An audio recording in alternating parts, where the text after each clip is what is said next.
Hello friends, आप सभी का स्वागत है मेरे YouTube चैनल पर। दोस्तों, आज का जो हमारा टॉपिक है वो है ई प्रोक्योरमेंट पोर्टल।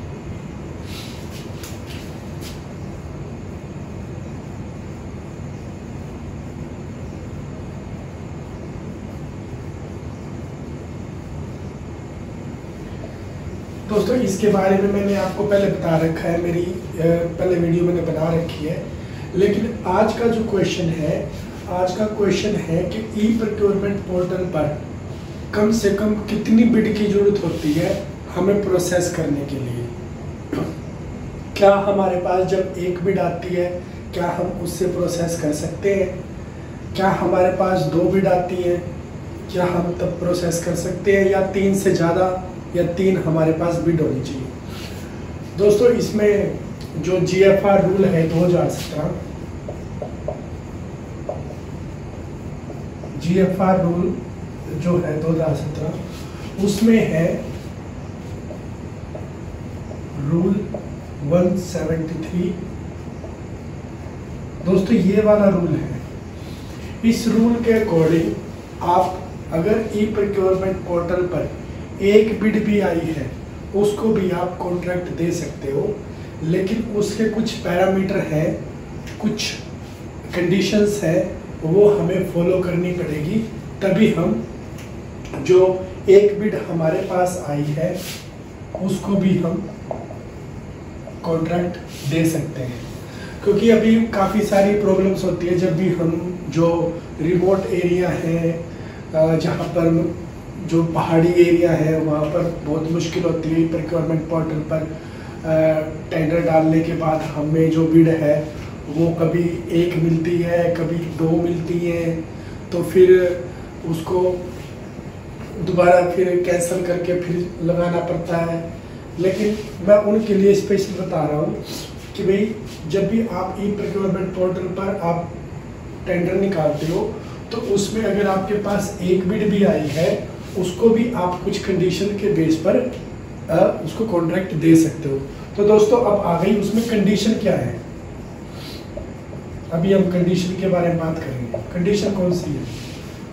दोस्तों, जब आप रूल 173 ओपन करोगे तो वहां पर आपको एक बताया गया है कि lack of competition in rule 173 into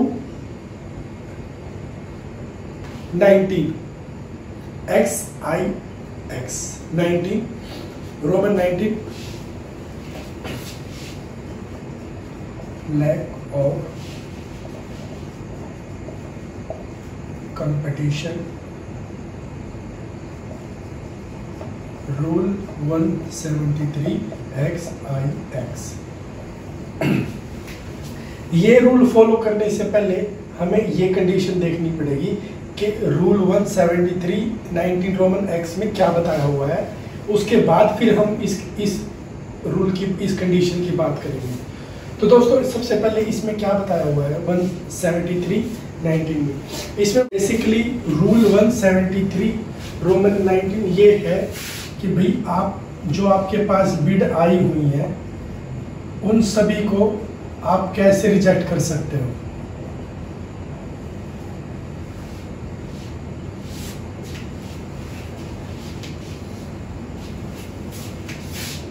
ठीक है दोस्तों, कि भाई आप कौन कौन से बेसिक्स हैं जिनके बेस पे आप सारी की सारी जो बिड्स आई है उनको रिजेक्ट कर सकते हो। सबसे पहले दोस्तों इसमें है लैक ऑफ कंपटीशन।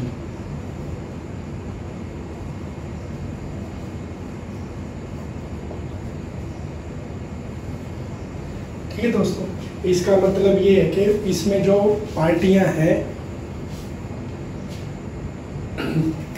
उन्होंने जो इफेक्टिव कंपटीशन है, मतलब जो टेंडर हमने निकाला है उसी पे उस टेंडर के अकॉर्डिंग ही पार्टिसिपेट ना किया हो, तब होता है इसमें लैक ऑफ कंपटीशन। जो इफेक्टिव जो कंपटीशन है वो ना किया हो तो। फिर जैसे टेंडर कोई और डाल रखा है और पार्टी टेंडर कोई और डाल देती है किसी, मतलब भी उसमें उसकी जो कंडीशंस मांग रखी हैं वो अगर उसमें उनके अकॉर्डिंग कंपटीशन नहीं होता तो ये होता है इफेक्टिव। ठीक है। जो दूसरा है वो है जो बिड्स है, जो प्रपोजल है, जो बिड जो हमारे पास आई है। ठीक है दोस्तों, उन बिड्स में जो दस्तावेज दिए हैं, वो दस्तावेज अगर जो डॉक्यूमेंट्स दिए हैं, जो हम टेक्निकल इवैल्यूएशन करते हैं ना, दस्तावेज अगर पूरे नहीं हो तो हम उसको रिजेक्ट कर देते हैं। एक ये है भाई, उसे अगर पार्टी ने टेंडर डाला है उसके दस्तावेज पूरे नहीं है जो हमने कंडीशन मांग रखी थी, तब भी हम रिजेक्ट कर सकते हैं। तो तीसरा ऑप्शन है दोस्तों, वो है अगर जो बिड्स आई हुई है उनका प्राइस आपके टेंडर से ज़्यादा है, जो टेंडर की आपकी, जो आपको पता होता है कि भाई जो आपने टेंडर डाला है उसकी एस्टिमेट वैल्यू कितनी होगी। अगर उस एस्टिमेट वैल्यू से आपका टेंडर जो बिड आई हुई है उनका प्राइस ज़्यादा है, तो भी आप रिजेक्ट कर सकते हो।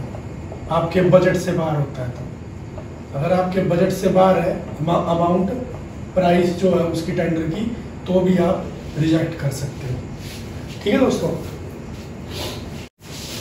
अब दोस्तों हम बात करेंगे जो हमारे से रिलेटेड है, जो हमको फॉलो करना है ऑन बिहाफ ऑफ। इसको फॉलो करने से पहले हमें रोमन 19 को भी फॉलो करना पड़ेगा।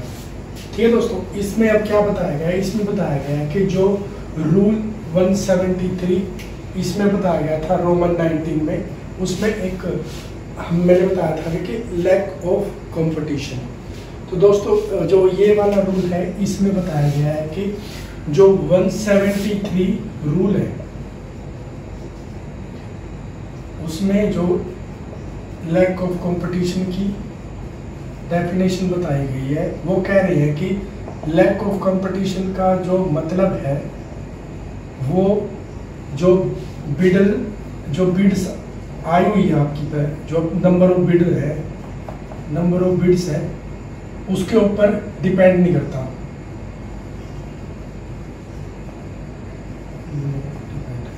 नंबर ऑफ बिड्स के ऊपर डिपेंड नहीं करता लैक ऑफ कंपटीशन। ठीक है दोस्तों, मैंने आपको बताया था कि जो इसमें जो बताया गया है कि जो कंपटीशन है वो नंबर ऑफ बिड्स पे डिपेंड नहीं करता, वो उसमें डिपेंड करता था जो उनके डॉक्यूमेंट्स वगैरह के ऊपर, जो उन्होंने अच्छी तरह नहीं देख के भरे थे, मतलब टेंडर किसी और का और भर कोई और दिया, वो होता है उसमें लैक ऑफ इफेक्टिव उसमें कंपटीशन में। लेकिन इसमें ये बताया गया है कि जो लैक ऑफ कंपटीशन का मतलब है वो नंबर ऑफ बिड्स के ऊपर डिपेंड नहीं करता है, उसमें कितनी भी बिड आ सकती है। ठीक है दोस्तों, अब नंबर ऑफ बिड्स पे डिपेंड नहीं करता। अगर मान लो जो अब आपके पास जब इनके ऊपर डिपेंड नहीं करता है तो एक बिड भी आई है आपके पास, उसको भी कंसीडर कर सकते हो आप, लेकिन उसकी कुछ कंडीशन है। अब उसकी क्या कंडीशन है? ए, सबसे पहले उसकी कंडीशन है दोस्तों, जो हम टेंडर निकालते हैं उसकी हर टाइम कोई ना कोई कंडीशन होती है, उसकी वैलिडिटी डेज होती है कि भाई आप कितने दिन आपको टेंडर निकालना है, जो टाइम पीरियड होता है कितने दिनों तक टेंडर निकाल के रखना है। तो इसमें मैं बता देता हूँ दोस्तों, जो कंडीशन है जो हमको फॉलो करनी पड़ेगी जो एक बिड आई है उसको कंसीडर करने के लिए। तो सबसे पहले दोस्तों जो टेंडर है, टेंडर 21 डेज से 21 डेज या इससे ज़्यादा होना चाहिए टेंडर की जो वैलिडिटी है, जो टेंडर की जो डेज है। मान लो अगर आपने 1 तारीख को निकालना है तो 22 तारीख को आपको ओपन करना है, आपको 21 दिन देने ही देने हैं टेंडर की जो कंडीशंस है वैलिडिटी की। ठीक है दोस्तों, अब इन 21 दिनों में जो दूसरी कंडीशन है वो है इन 21 दिनों में आपने अपने टेंडर को पोर्टल पे तो डाला ही डाला है, जो ई प्रोक्योरमेंट पोर्टल है उस पर तो डाला ही डाला है, लेकिन वैसे क्या ज़्यादा से ज़्यादा लोगों को बताया आपने। इसमें आपकी जो आपके जो डिपार्टमेंट की वेबसाइट है उस पर आप अपलोड कर सकते हो, न्यूज़पेपर में ऐड दे सकते हो अपने टेंडर की। ये 2-3 माध्यम है दोस्तों, इससे आपने अपने टेंडर का ज़्यादा से ज़्यादा प्रचार करना है ताकि लोग ज़्यादा से ज़्यादा पार्टिसिपेट कर सकें। ठीक है दोस्तों, दो कंडीशन होगी। तीसरी जो कंडीशन आती है, जो तीसरी कंडीशन है वो है दोस्तों, अब मान लो आप जो इसकी जो तीसरी कंडीशन है वो है, मान लो आपने टेंडर निकाला, आपके पास एक बिड आई, टेंडर निकालने के बाद जो एक बिड आई है उसकी जो आपने टेक्निकल इवैल्यूएशन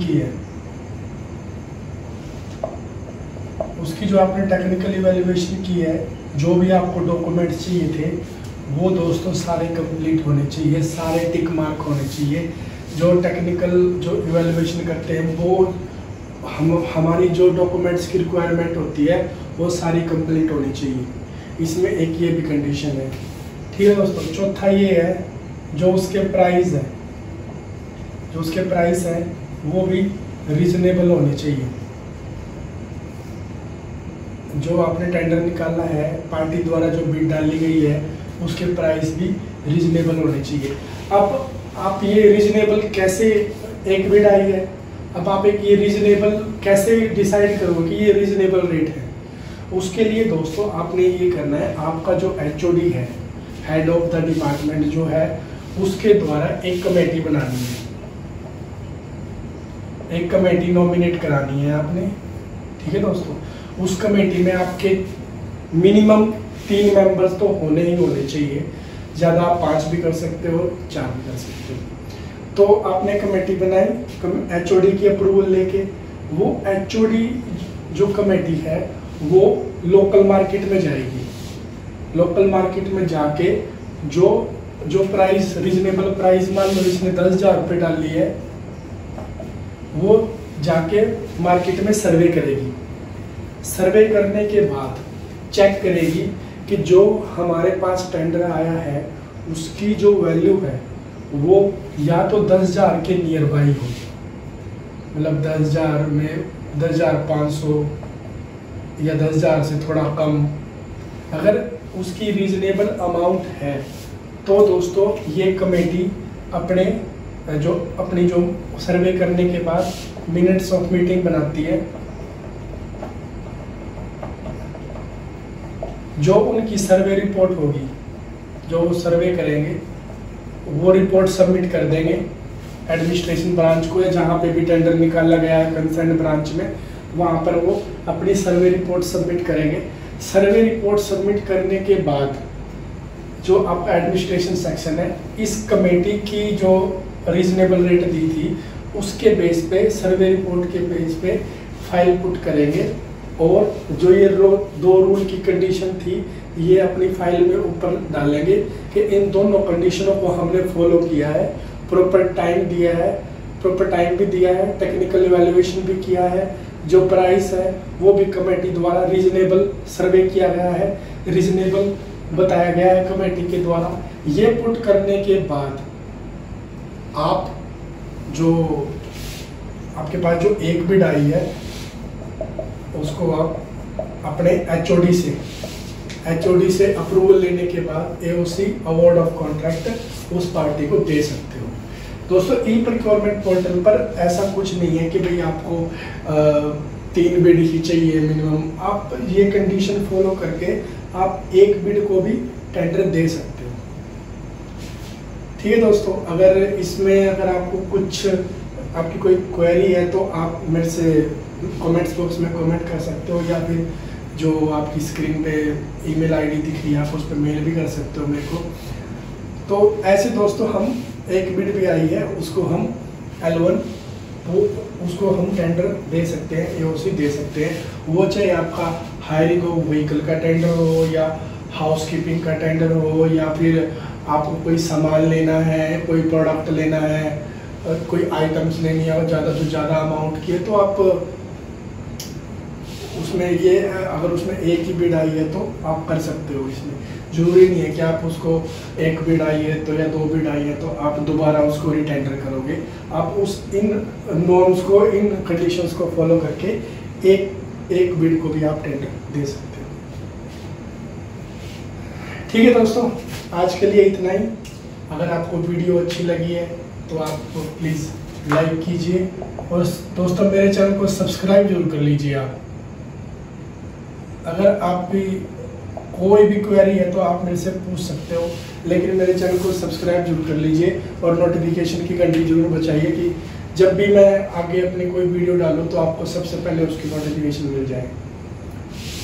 ओके फ्रेंड्स, आज के लिए इतना ही। नेक्स्ट अगर और कोई रूल अच्छा सा मिला तो मैं वो ज़रूर आपको बताऊंगा जो आपकी हेल्प करता है। अगर आपको भी अपने डेली ऑफिस वर्क में किसी भी कोई रूल पूछना है या कोई चीज़ प्रॉब्लम फेस कर रहे हो तो आप मेरे को मेल कर सकते हो। ठीक है दोस्तों, थैंक यू।